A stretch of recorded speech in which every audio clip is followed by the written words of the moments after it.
ከእግዚአብሔር ጋር ጊዜ የሌለው ሰው እግዚአብሔርም ከሱ ጋር ጊዜ የለው። ለእግዚአብሔር ጊዜ ከሌላችሁ እግዚአብሔርም ለእናንተ ጊዜ አይሰጥም። እንዴ ለእግዚአብሔር እንዴት ጊዜ ታጣላችሁ? እኔ እኮ ይገርመኛል። እግዚአብሔር የቲክቶክን ሩብ ይደርሰዋል ዛሬ? እስኪ ንገሩኝ፣ ይደርሰዋል?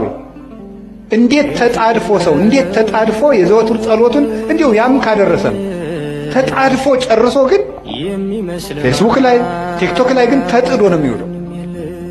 እባካችሁ ለእግዚአብሔር ጊዜ ስጡ። እውነቴን ለእግዚአብሔር ጊዜ ከሌላችሁ ትጠፋላችሁ። የእውነቴን ለማስቀደስ ጊዜ የሌላችሁ ሰዎች እድሜያችሁ ያጥራል።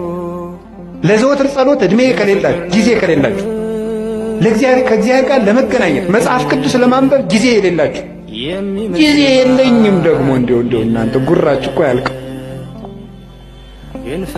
እስቲ ፌስቡክ ውስጥ የምታነቡት ቴክስት ቢደመር እንደው 20 ገጽ አይሆንም?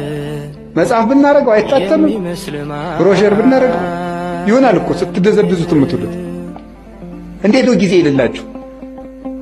ወእግዚአብሔር ይነግሮሙ ለሕዝቡ መጽሐፍ አንድ ከዛ እናንተ የሚመስላችሁ አንድ ሳምንት አንድ ገዳም ትሄዱና ጌታዬ ሕይወቴን ንገረኝ። እንዴ ምኑን ነው የሚነግራችሁ? ጅል ነህ ብሎ ይንገራችሁ?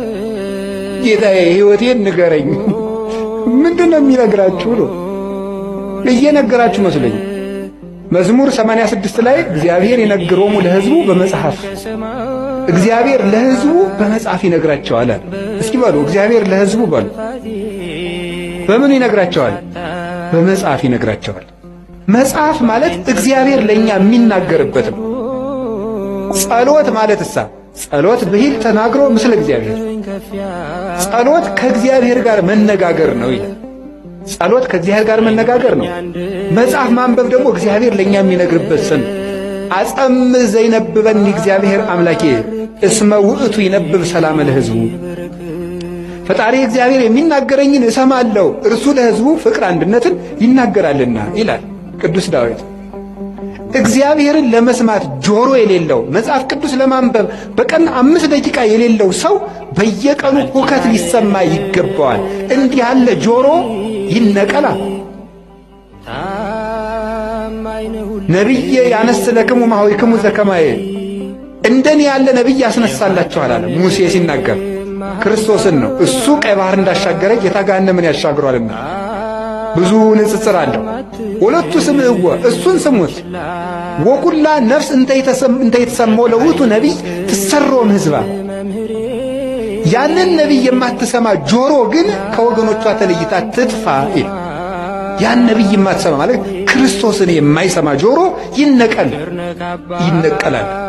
ሰላም እግዚአብሔርን መስማት የማይፈልግ ጆሮ ሁከት፣ ጦርነት፣ ብጥብጥ፣ ሞት ሊሰማ ይገባዋል። በየቀኑ ይህን የምንሰማበት ምክንያት ለእግዚአብሔር ጆሮ ስለሌለን፣ ለእግዚአብሔር ዓይን ስለሌለን ነው። ለእግዚአብሔር እግር የለን። እግሮቻችሁ የት ነው የሚሄዱት? የሚፈጥኑላችሁ ወዴት ስትሄዱ ነው? ቤተክርስቲያን ሲሏችሁ አያደርሳችሁም። እንዲሁ አይደረስ እኮ ከዛ ትሄዱ የማስታወቂያ ሰሌዳ ለማንበብ በየቀኑ ትመላለሳለች። ስራ ወጥቶ ይሆን ጥሩ ነው ተመላለሱ። ግን እግዚአብሔር ቤት ብትመላለሱ ምን አለ? የእግዚአብሔር ቤት እኮ ልንገራችሁ፣ የእግዚአብሔር ቤት ቤተክርስቲያን እኮ ማለት የእግዚአብሔር መንግስት ማለት ነው። ቤተክርስቲያን ታውቃላችሁ? ይሄን ቤተክርስቲያን ማለት የእግዚአብሔር መንግስት ማለት ነው። እንዲህ ብሎ ነበረ ጲላጦስ፣ አንተ አይሁድ ንጉሥ ነህ እንዲህ አለው። ምን ብሎ ነው የመለሰለት? መንግስቴ የሰይ ኮነትም ዝንቱ ዓለም፣ የኔ መንግስት በዚህ ዓለም አይደለችም። ምን ማለት ነው? ቤተክርስቲያኔ ምድራዊት አይደለችም ማለት ነው። የእግዚአብሔር መንግስት ማናት ካላችሁ ቤተክርስቲያን።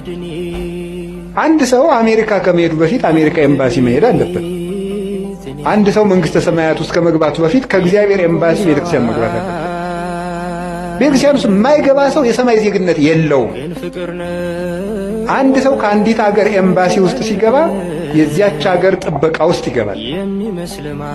ከቤተ ክርስቲያን ውስጥ የሚገባ ሰው የእግዚአብሔር እጅ ውስጥ ነው የሚገቡት። ይሄ ቤተ ክርስቲያን ውስጥ ቤተ ክርስቲያኑ ግቢ ላይ የሚታጠረው አጥር በግራ የሚመጣለ በቀኝ የሚመጣለ እዚያ እንደዚህ ብሎ በር አለው። ይሄ መግቢያ ይሄ አጥሩ ግንብ መሆኑን አታዩት። እነዚህ ምዕመናንን ተቀብለው የሚጠብቁ የእግዚአብሔር የምህረት እጆች ናቸው።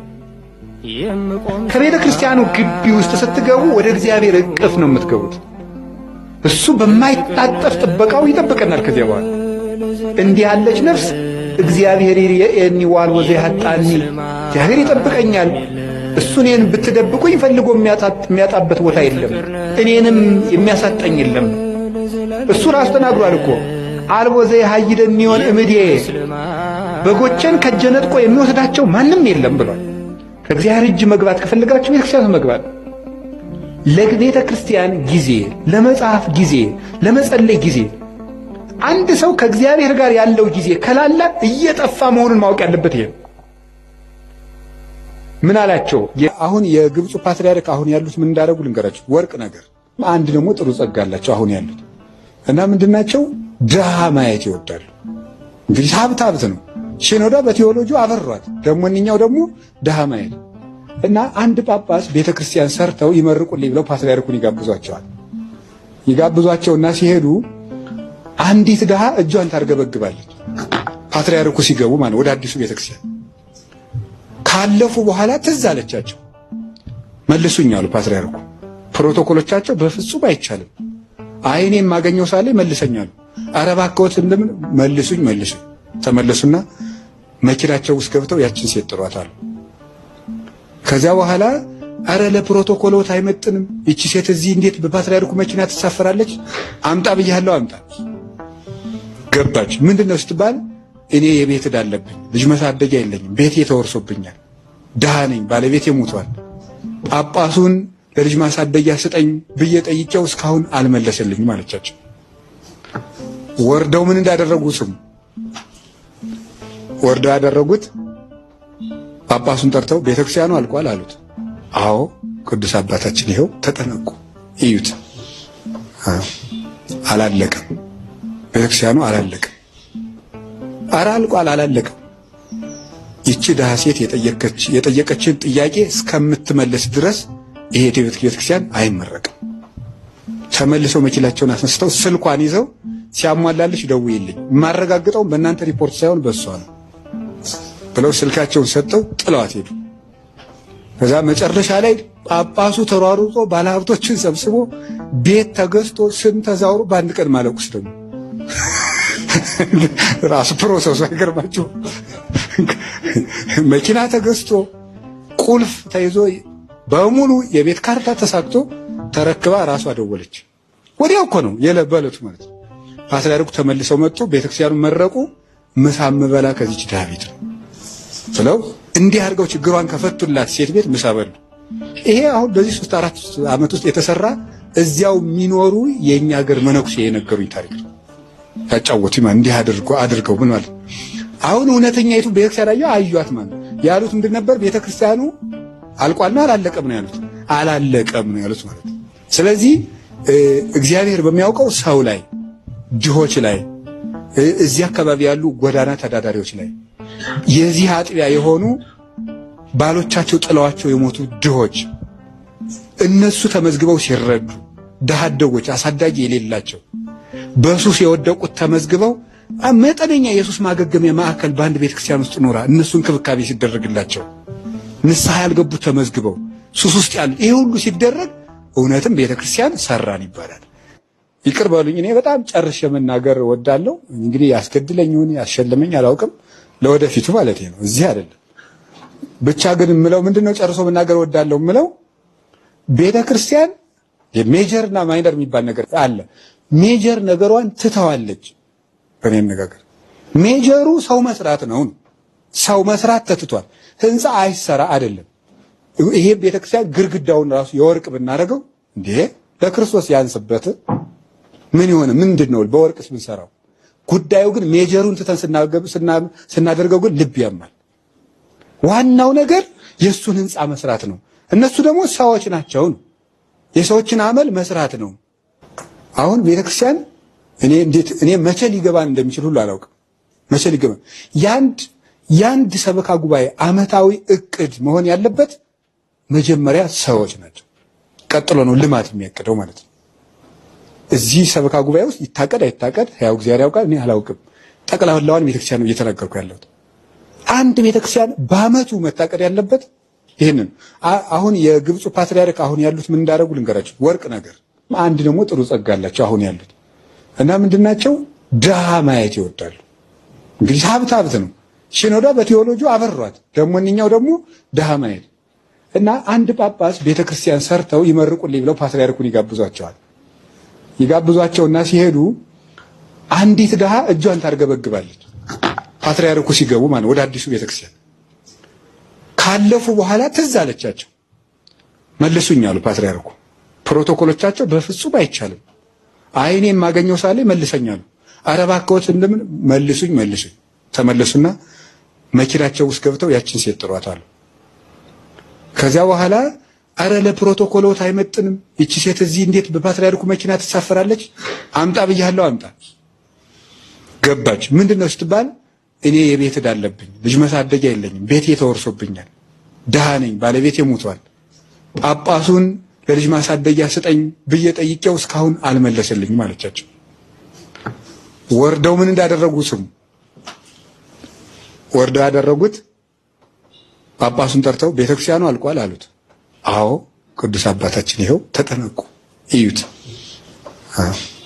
አላለቀም፣ ቤተክርስቲያኑ አላለቀም። ኧረ አልቋል፣ አላለቀም። ይቺ ድሃ ሴት የጠየቀችን ጥያቄ እስከምትመለስ ድረስ ይሄ ቤተክርስቲያን አይመረቅም። ተመልሰው መኪናቸውን አስነስተው ስልኳን ይዘው ሲያሟላልሽ ደውይልኝ፣ የማረጋግጠው በእናንተ ሪፖርት ሳይሆን በሷ ነው ብለው ስልካቸውን ሰጥተው ጥለዋት ሄዱ። ከዛ መጨረሻ ላይ ጳጳሱ ተሯሩጦ ባለሀብቶችን ሰብስቦ ቤት ተገዝቶ ስም ተዛውሮ በአንድ ቀን ማለቁስ ደግሞ ራሱ ፕሮሰሱ አይገርማችሁ? መኪና ተገዝቶ ቁልፍ ተይዞ በሙሉ የቤት ካርታ ተሳክቶ ተረክባ ራሷ ደወለች። ወዲያው እኮ ነው የለበለቱ ማለት ነው። ፓትርያርኩ ተመልሰው መጡ፣ ቤተክርስቲያኑ መረቁ። ምሳ ምበላ ከዚች ድሃ ቤት ነው ብለው እንዲህ አድርገው ችግሯን ከፈቱላት ሴት ቤት ምሳ በሉ። ይሄ አሁን በዚህ 3-4 ዓመት ውስጥ የተሰራ እዚያው የሚኖሩ የኛ ሀገር መነኩሴ የነገሩኝ ታሪክ ነው። ያጫወቱኝ እንዲህ አድርገው ምን ማለት አሁን እውነተኛይቱ ቤተክርስቲያን አዩአት ማለት ያሉት ምንድን ነበር? ቤተክርስቲያኑ አልቋል ነው አላለቀም ነው ያሉት? አላለቀም ነው ያሉት ማለት። ስለዚህ እግዚአብሔር በሚያውቀው ሰው ላይ፣ ድሆች ላይ፣ እዚህ አካባቢ ያሉ ጎዳና ተዳዳሪዎች ላይ፣ የዚህ አጥቢያ የሆኑ ባሎቻቸው ጥለዋቸው የሞቱ ድሆች እነሱ ተመዝግበው ሲረዱ፣ ድሃ አደጎች አሳዳጊ የሌላቸው በሱስ የወደቁት ተመዝግበው መጠነኛ የሱስ ማገገሚያ ማዕከል በአንድ ቤተክርስቲያን ውስጥ ኖራ እነሱ እንክብካቤ ሲደረግላቸው፣ ንስሐ ያልገቡት ተመዝግበው ሱስ ውስጥ ያሉት፣ ይሄ ሁሉ ሲደረግ እውነትም ቤተክርስቲያን ሰራን ይባላል። ምክንያቱም ምንድነው ቤተክርስቲያን ስንል ትርጉሙ አንዱ ማን ነው ብለናል? አንድ ክርስቲያን ነው ማለት ነው። አንድ ክርስቲያን ነው። ይሄንን ለማለት ነው የተፈለገው። እግዚአብሔር እንግዲህ እሱ እንደወደደው ስራ እንድንሰራ መድኃኔዓለም ፈቃዱ ይሁንልን። አይገርማችሁም?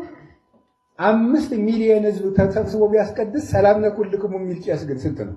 ከመቅደስ ውስጥ አንድ ቄስ ሰላም ለኩልክሙ ይላል። 50,000 ሰው በአንተ ቃል ሰላም እያገና አንተ ሰላም ታጣለህ? ራሳችን ጋር ተጣልተን እንለቅን ለ50,000 ለ10,000 ለ20,000 ለ30,000 ሰው ሰላም የምንሰጥ ሰዎች ከወንድማችን ጋር በሰላም መኖር ያቅተናል? ሞኝ ነህ? 5,000 ህዝብ አንተን ከቦ አስቀድሶ ሰላም ይዞ ሲሄድ አንተ ከአንድ ዲያቆን ጋር ሰላም አይኖርም? በጣም የሚያሳዝን እኮ ነው። ከሞኝ ደጃፍ ሞፈር ይቆረጣል በሉ። ንገሩኝ፣ ከሞኝ ደጃፍ በሉ ምን ይቆረጣል? ሞፈር ይቆረጣል። ህዝቡ ሰላም ለኩልክሙ ትለዋለህ፣ ሰላሙን ይዞ ተመስገን አምላኬ ብሎ ይሄዳል። አንተ እዚያ በስ ትደባደባለህ። ምንድን ነው ዋ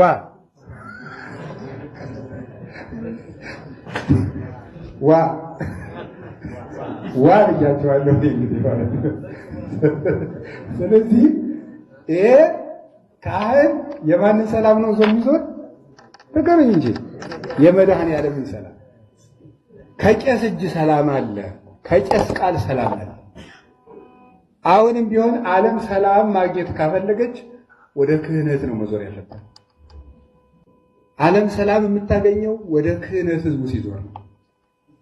እኛም ደግሞ ሰላም ተሸካሚዎች ነው። የምንሰብከው ሰላም ግን ምዕመናን አትጣሉ፣ ጦርነቱ ይቁም በማለት አይደለም። እኛም የምንሰብከው ሰላም መጀመሪያ ማን ነው? ክርስቶስ ይባላል።